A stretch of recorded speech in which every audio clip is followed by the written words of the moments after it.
Morgantown there's always stories from that place. What makes a place like that so difficult to go? They're just a good team. I mean, honestly, there's nothing special about the stadium, or the fans are very good. There's nothing special about that crazy Mountaineer guy. They're just good. And so people love to make it out about the atmosphere of the mountains, or the kind of eerie feeling that you have when you don't really necessarily feel like you're in a place you're comfortable with, but it's just how good their team is. They're just good. And so because they've been so good for so many years, and the strength of their team is their team defending is excellent. They've always had great goalkeeping. And so when you go up against that, I think you take that team and put them in anybody's stadium, and it's a tough place to win. Yeah, I think it's fair to say there's certain games where you're just the heavy favorite. And if that game ends up a draw, it's kind of a win for Iowa State. And look, Tony's team played great. If they'd gotten it, they would have earned it. But our team wouldn't allow it. It's kind of, not today. We're not going to 1 point today. We're going to get 3. And Sierra scored the big goal. Everybody went nuts. And that's what good teams do. They find a way to get points when it looks like it's trouble. And the great thing about college soccer is we have a true clock. We don't have this mystery referee, let us know when you think the game's over ridiculousness that the rest of the world uses. We actually have a clock, and there's 2 minutes and 42 seconds away from 1 point, and that's bad. And next thing you know, it's 3 points and the game's over. So we really like that aspect of this team. They don't ever feel like they're out of it, and that's nice because you shouldn't ever feel like you're out of it. It's ridiculous. Bend in the back it was corner. One of the best goals of the year from a girl who played a total of about a minute.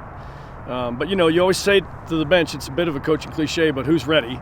The whole next man up thing. In this case, the next woman up had literally not moved in 55 minutes. She just sat on the sideline and maybe a little warm-up stretch here and there.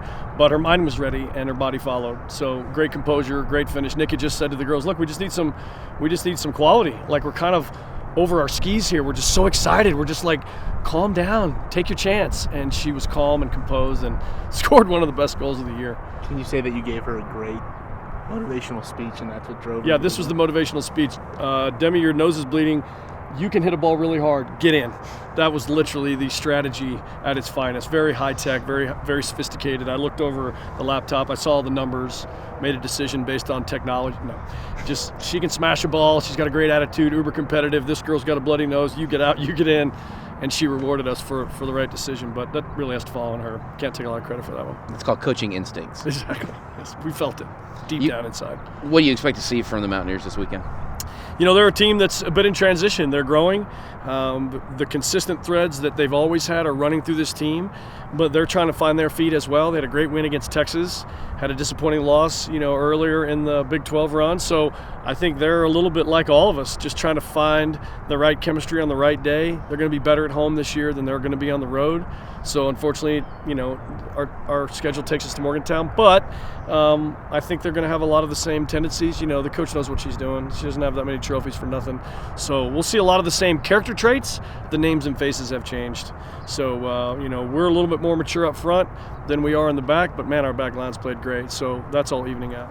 I don't think you can read into the 5-2 drubbing they took from Oklahoma State. I watched the goals. It was just a very bizarre game. So anybody in the conference that's thinking that this Kansas team is down is going to make a huge error. They play a very possession, sophisticated style. Last year we were fortunate to get 3 points against them in that, frozen tundra of Lawrence, Kansas, in the rain, 30-mile-an-hour rain going sideways. Hopefully, if it's nice and calm here, it can be a good soccer game. Sundays traditionally aren't as good as Fridays, but the Kansas-Texas Tech game on Sunday could mean a lot to both programs. So I think we're all staring at our Thursday game, but out of the corner of our eye, we know that Sunday's looming large. Well, we'll make the decision tomorrow. I think our first priority is just making sure that every part of Zoo was back. Like, physically, she looked good, but was there any trepidation? Was she flinching at any balls? Was traffic a problem? And none of that has been. So this week has been great for Zoo because I think she feels like she's back.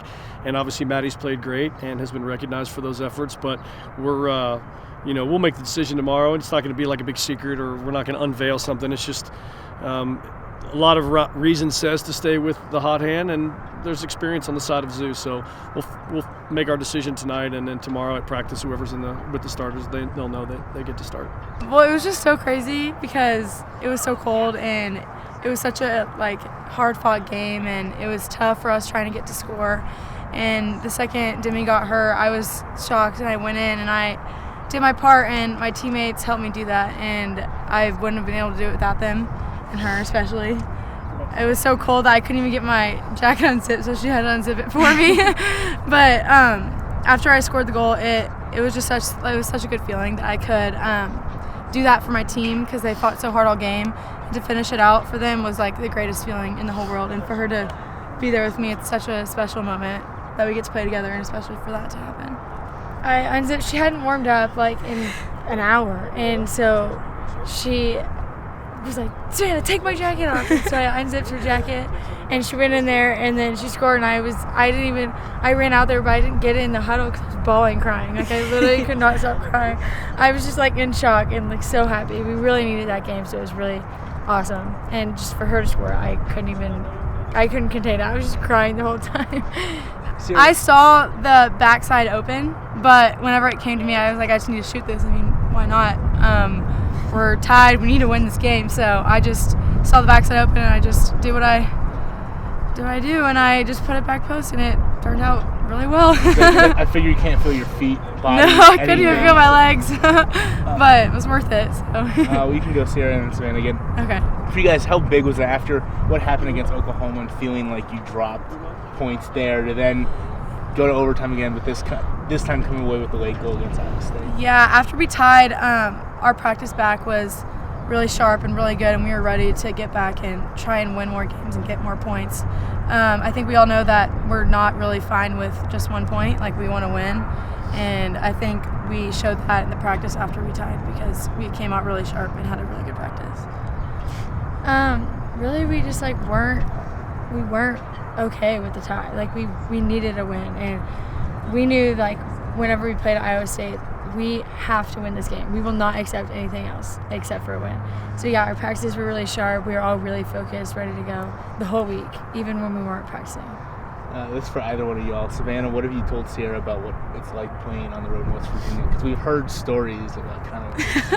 Honestly, it's an adventure. Morgantown is quite the place. She's heard all the stories, but they're always the top team in the Big 12, and they're strong, they're physical, they're fast, and we just have to play our game because this year I know we can beat them, and we're preparing for it. We've been preparing for it, and we're so excited.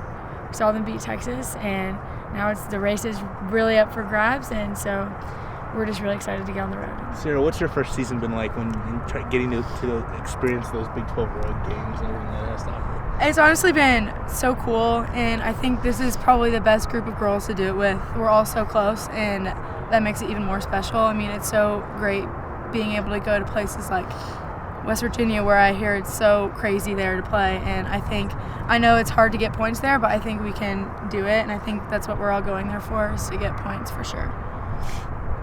What are some of the things you guys are going to have to do to have a successful weekend other than just a couple of wins? Like, what's it going to take to get those wins? We're going to have to use our depth. Everyone's going to be tired. Everyone's going to be running. We're going to need to do literally everything. We've been working on specifics. We've been working on fundamental things, and we need to do everything that the coaches tell us in pregame, really focus on that. We need to be physical, win headers, and just finish our chances. Ultimately, we always get a lot of shots in the game, and we just need to finish our chances. You've got an air of confidence going in that you guys know that you can beat West Virginia. However, has a program not been so successful in Morgantown? What gives you that confidence? Honestly, no one really is. It's really hard to win there, so we just are confident. We're all close. We're all really good, and it's just we're just excited. Like we just know we can win, and if we do everything that the coaches have been preparing us for, we're gonna have a chance to win this game and come home with 3 points. We're not going to get a chance to talk to you before you get back. What do you expect to see on your Sunday matchup? Well, Sunday's always a grind, and Kansas is one of the top teams in the Big 12 this year. But just grinding it out, finishing our chances, because in Sunday it's honestly harder to get them because everyone's so tired. But finish our chances, and honestly the same thing, just following specifically what the coaches tell us to do and just playing our game because we're good enough to get 6 points this weekend. Savannah, your senior year and you're in contention for the Big 12. How much do you find yourself worrying daily about where are we in the conference? Where are we in the conference versus kind of just taking it all in and enjoying it a little bit? Honestly, I do a little bit of both. I take it all in, and but Jordy and I definitely are always looking our ranking, where we are in the Big 12, just because we're so excited because we really have a good chance at winning, and it's just crazy. I I try not to count down the days that I have left, but sometimes I catch myself doing it. But I really am enjoying every single day. It's awesome.